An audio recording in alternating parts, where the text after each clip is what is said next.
I'm committed to an honest expression of what I call art. To me, it's the creative process is like, how do I make contact with myself that feels authentic, that feels new, that isn't just thinking of what another has created, but what could really serve myself.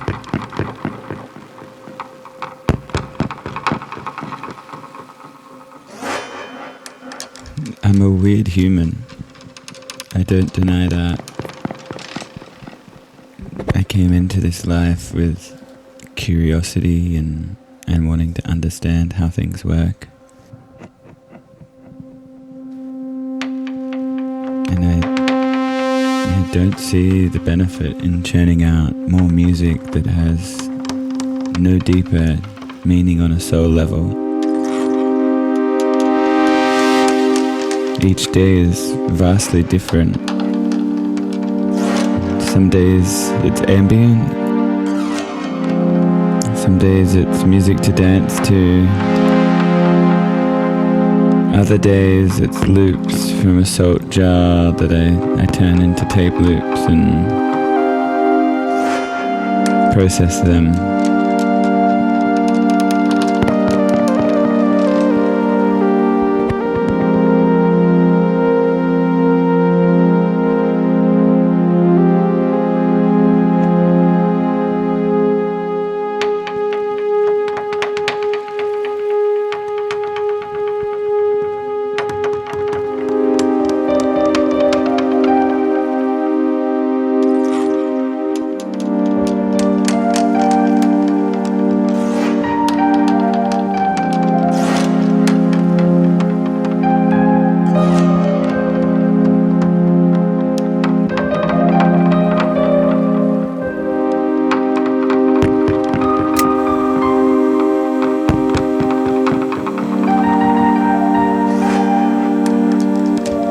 Music isn't anything until it makes its way through us.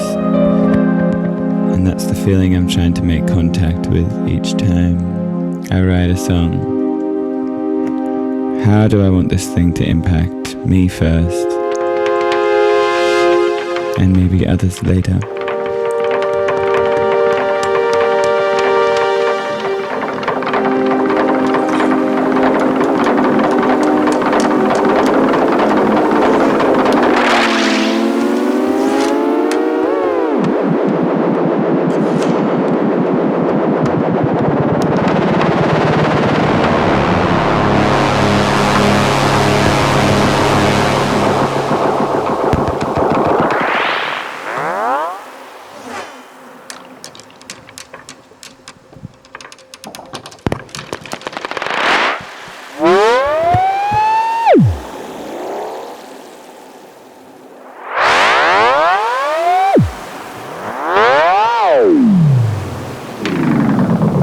The boundaries are endless.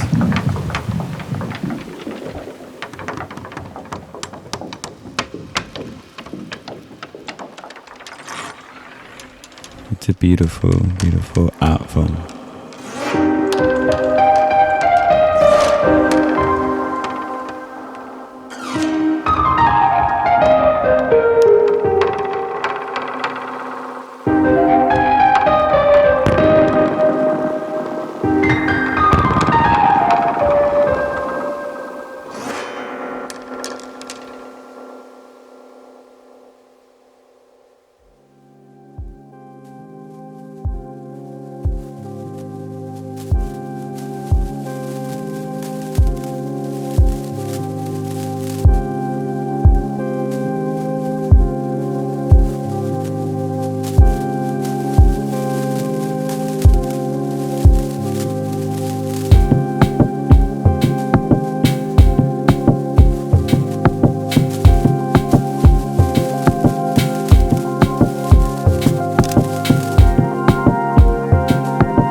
Hi, I'm Louis and make music as Moontide.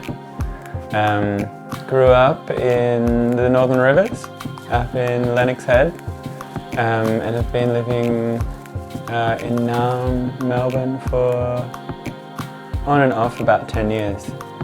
Been producing music for 15 years, and with this specific project it's been going for about 7 years I think now. And yeah, it started out primarily as kind of a down-tempo, slower kind of music that I would be at home listening to.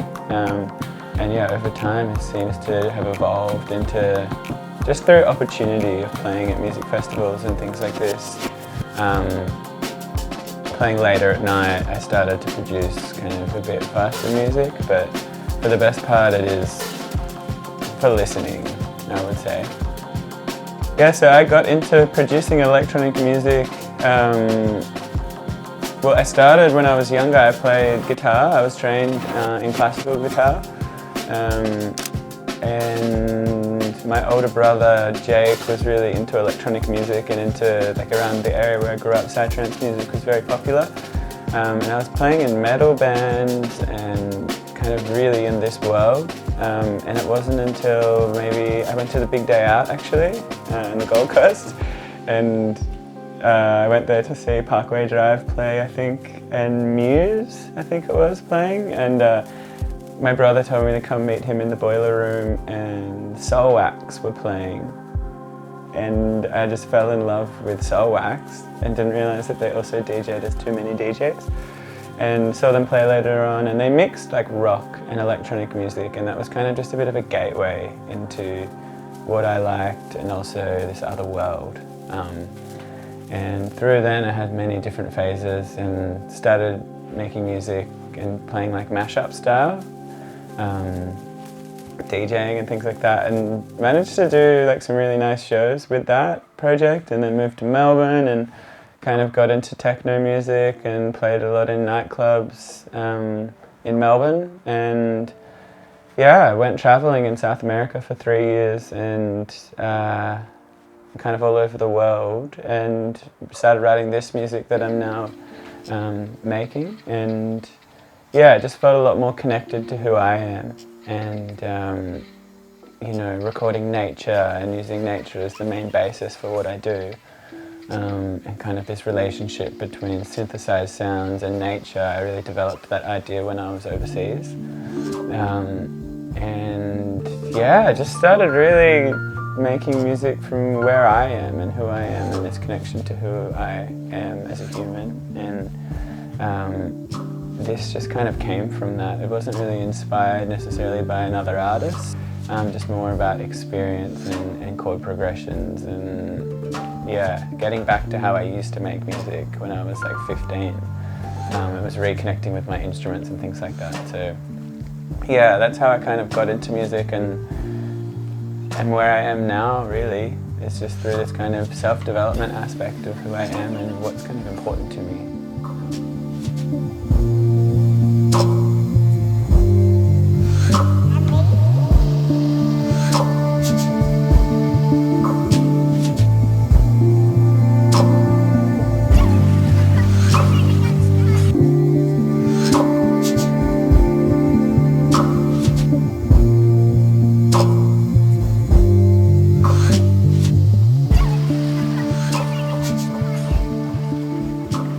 So with the formation of bringing other people on for the live show and doing kind of what was called the ensemble, and now it's just kind of the live show, was what sparked that was, yeah, this wanting to reconnect. I'd been touring a lot, like overseas and in Australia, just DJing and sometimes playing these live sets which were like with Ableton and sequences and things like that, and a lot of that was improvised all the time, and I just always wish I had more hands to play other instruments. For a long time a few people had been asking me to play live, and Ewan actually asked me to come, and I'm super grateful for this push of, you know, getting me to come and play with the band, and I'd been talking to them about it for a long time, and it was around the pandemic, and I'd already kind of developed the show on some level at home by myself, and then Miles, who plays guitar still, he was really keen to get involved, and I just asked him, and we had some jams. And also Michael, who's Quackers, he lived near me, and a friend of mine, we'd played at some gigs together before, but never together, but he played before me. And it just felt really easy. It was like all friends. Nick played percussion, who I lived with at the time, and we just threw this show together in like a month or something, and it was so incredible. And so this was kind of further expanding on my vision of like this kind of always having some theme or some concept and bringing like a cinematic, like being able to create a bigger world when I had more people on stage, and playing my songs that I had already composed and then bringing the live instruments to them and really kind of forming the melodies off the back of that. And yeah, it's been such an incredible project, and has taken a lot of energy. Like it's kind of the last few years I haven't released as much music because I've been putting it all into that show. So making different things and bringing them into that show. And then having them bring their flavour as well, and not having it very regimented. Like we never play the same set really in one night, it's always different. And that was something that's just so important to me, is like how to kind of come with a blank slate and just see what comes of that. And so grateful for they're incredible musicians, and they really have gotten what I've been doing. And since then it's kind of changed a little bit too. We have other people coming in, but that's also the idea, is like sometimes one person couldn't play, so another person would fill in, and it's not so much about just having the same formation all the time. It's about bringing different people in, like having a violinist play or an opera singer, but having some core people, but then having it interweave. Like in Mexico I played with a violinist, for instance, and like, so having the concept similar, but the music kind of different. Yeah, if that makes sense. So for me, about 10 years ago, the question came up around like why I'm making music, or like just kind of becoming more intentional about what I'm doing and how to make it more, without being self-centered, but more from myself, and bringing that to the world than trying to make what DJ Kotze is making, or like when I was playing in clubs, I was always trying to recreate what other people, I'd seen people become really happy from. And Moontide's just always been about, connection to my own soul and like bringing that through. And as soon as I started doing that, everything kind of opened up for me a lot more, and I started to play gigs in a lot of different places. And so for me, that's just been such an important part, and something that I like to kind of even bring out of other people when I'm working with them, and just kind of how to connect to self and bring that through, and not just be copying what someone else has made, but just still finding that part of me in that, and my voice. And that feels really strong, and I think through that is the connection to nature, and like recording Foley recordings where I go, parts of Paris in there and these different parts of the world, that where I've been, and that for me it feels so important to bring through the music as much as the melodies. It's also this mood or where I am.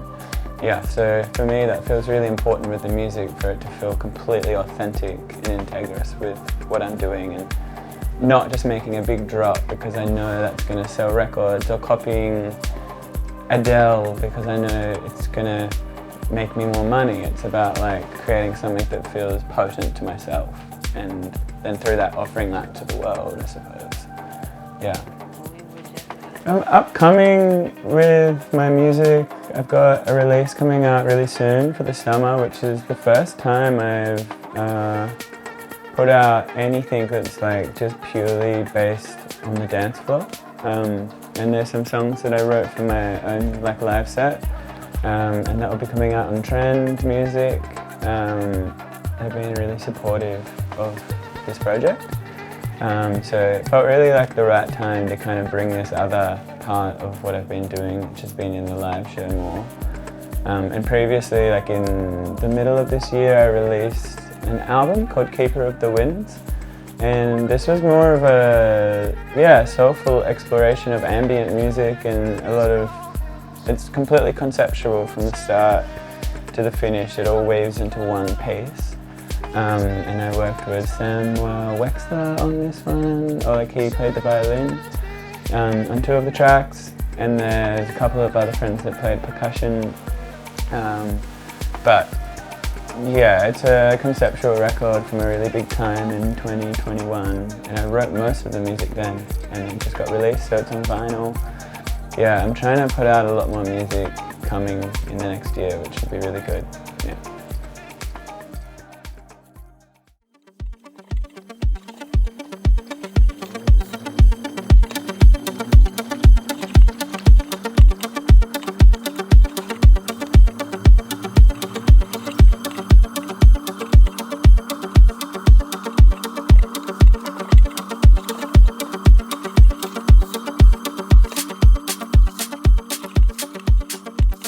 Yeah, my thoughts on AI and music production.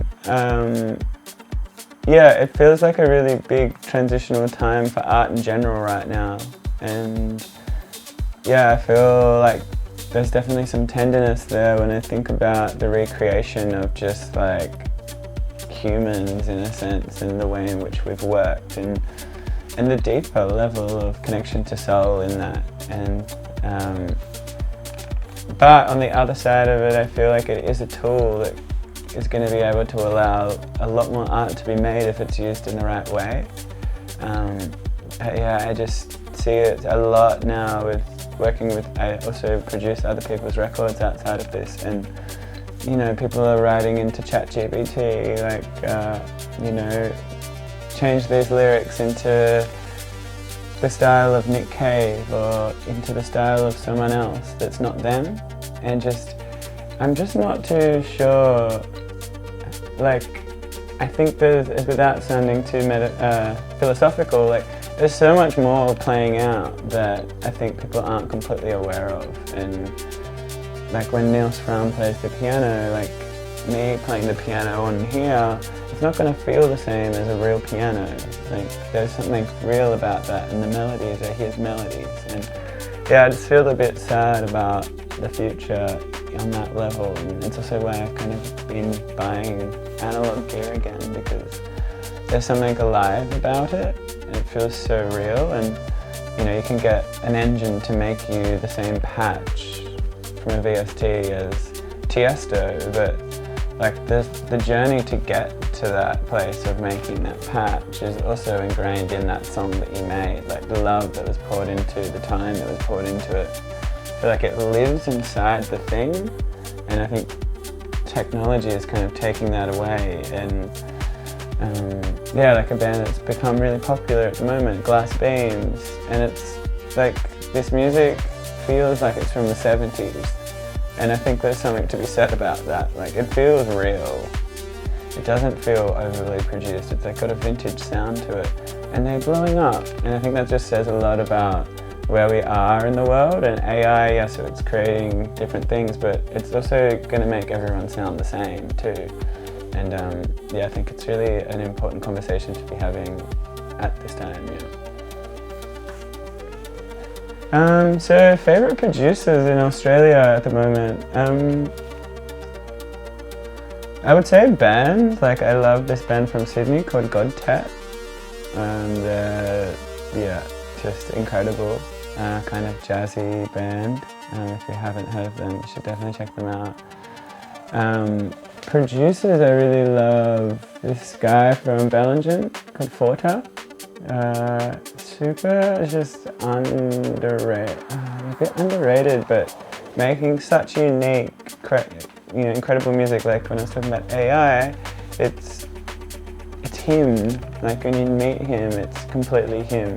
And yeah, I love his music a lot. Who else?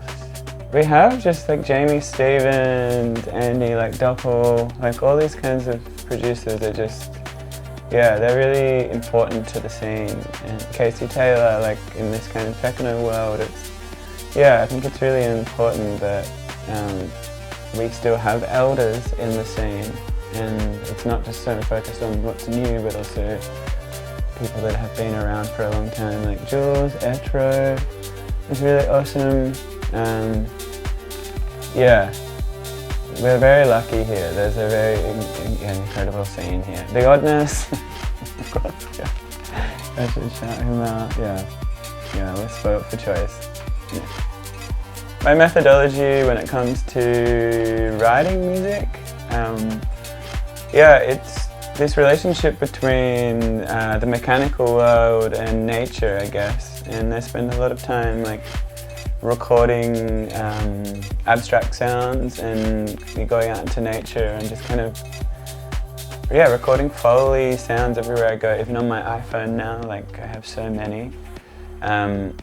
And bringing them into the studio and working with them, and like I have a filing system in the computer that I've had for a really long time, and yeah, I think it's such a tool now, especially with some of the things you can do with Ableton. Like it's very easy to put files into Ableton. So yeah, I usually will start with more of a mood, and it's a headspace. Like if I'm writing something for the dance floor, I will start with a groove often. And yeah, work within like that kind of field and build on top of it. Or sometimes it's just a feeling, like I'll write a chord progression and a mood or something's within me, and I need to get, like my last album, Keeper of the Winds, doesn't have hardly any drum beats on it, and I wrote all of them, that whole album is melody first, and textures. Often I'll start with a texture and a mood first, and then move into the percussive aspects of it. But it's really not one way. I really like to come with just whatever's there. Yeah. So my favorite plugins and go-to VSTs, I use when I'm in the computer, I'm using like Diva a lot, Pigments, like a lot of the Arturia kind of VSTs, like the replications of analog gear. I use the granulator a lot, like some kind of random Max for Live modular generators. One's called like Snake, I think. They're all my favorite VSTs for like making sounds with, and then in terms of processing, like Sound Toys, Echo Boy, all of their plugins I used a lot. And then I have a couple of other like saturation kind of plugins that I really like to use. There's another Arturia one I think is free, which is like a tape plugin. Yeah, so I've been using the same plugins for everything for like maybe like 10 years. So I haven't added too much in, yeah. The samples that I'm using, like as I said earlier, like a lot of them I'm recording myself, like out in nature, and kind of making claps and things like that from wood or steel, and like kind of joining them all together. And then I'll often save them, like I'll have days on like an airplane or something where I'll just like make my own kind of sample libraries. Have used Splice in the past for some things, but the biggest thing I found in maybe the last 10 years was a website called freesound.org or something like that. And it's just a Foley site where people upload whatever they have in the street that they've recorded anywhere. And it just has so many samples on there, and they're all free. Most of them you can just use. And yeah, I get a lot of sound. We used to get a lot. I'm not like, I think people have too many samples these days, and it's way too easy to just recreate someone else's track from loops, for instance. And I think, yeah, again, it comes back to this generic way of making music. Like you could go on Splice and make a whole track with perfectly made sample, but it wouldn't sound like you. So I still think there's an importance to like kind of building your own sample library. And yeah, tips for making the production process smooth. The biggest one is like having a setup that's always set up, like having somewhere you go where you have everything ready to go. like not having one synthesizer in a different room and your laptop in another and then your monitors somewhere else. It's like so important to just have one spot where you just have to plug maybe your laptop in and it's ready to go. And within the computer, if you're using a computer, having a template that's just set up with everything already set up to go. Yeah, that's my biggest tip, I would say.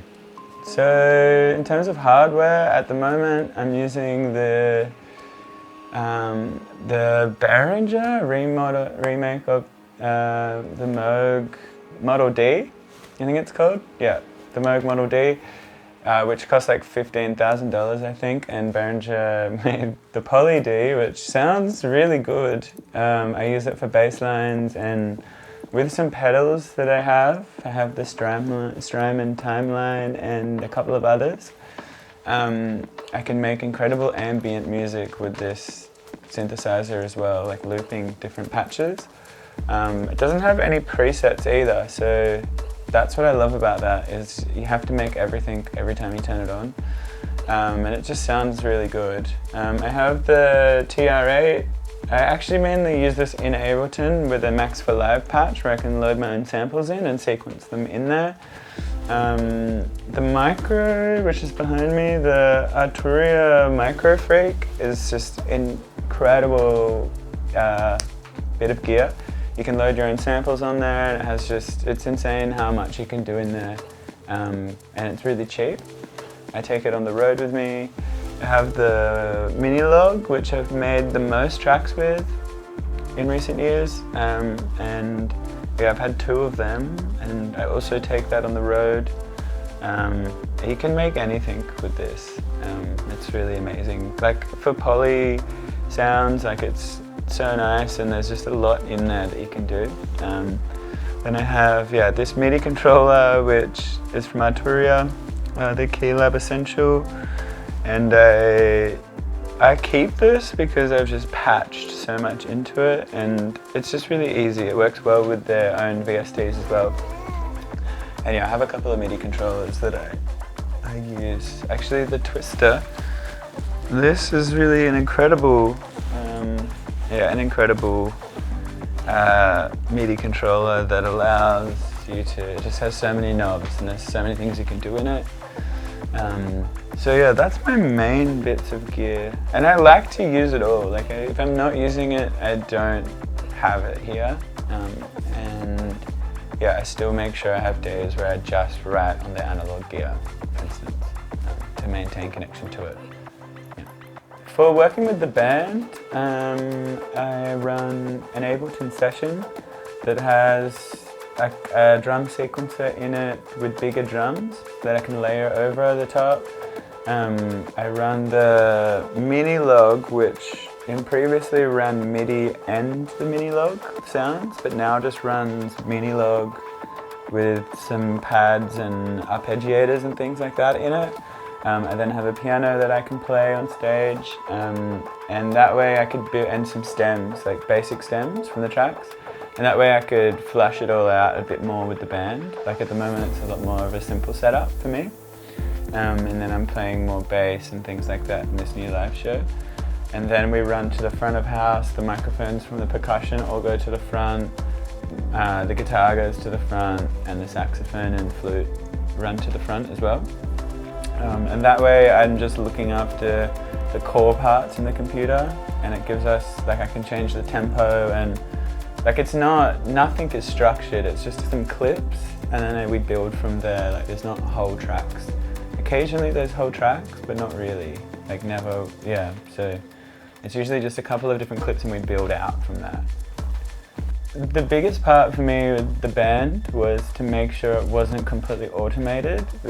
I've seen so many live electronic shows where everything is just like perfect, and I think that maybe fills some part of what that is, but for me the word live means mistakes on some level or something different, and I love the chaos of just not really knowing where we're going, and It takes, though, this is the thing with electronic music, is it takes, I think, on some level, musicians to be able to do that, because then you're heading in a different direction, and people need to trust in that process or have experience in that. And like I take a lot from jazz music or something, where there's a motif, but then you kind of go off and explore and come back, and that feels really important to me if I'm going to be doing a live show. But it just means one night might be better than the other night, and there might be 30 seconds that are good and 30 seconds that aren't as good. And I live for that. Like I want to, like it, for me, it's a deeper process of like recognizing that humans expect to be perfect all the time, and we're not. Like we're all faulty humans on some level, and I want that to be represented in the music as well, and not just be this sheeny, shiny thing. Yeah. So yeah, we were really stoked when DEPTH reached out for the video and asked to do the band. I think initially asked to just do me, and then I said I would love to get the band to do it as well. And yeah, just an incredible opportunity to record like on a beautiful piece of land. And I wrote one song or two songs just for the video. The opening song and the closing song are kind of made for that land, really. And yeah, it was freezing cold. Yeah, but just so much respect for like what you guys do, and like it takes so much work behind these videos, and yeah, it was an incredible experience. Yeah, and I still get messages about it all the time, and people watch it, and yeah, and all the other videos are just incredible. So yeah, I'm really grateful for the opportunity.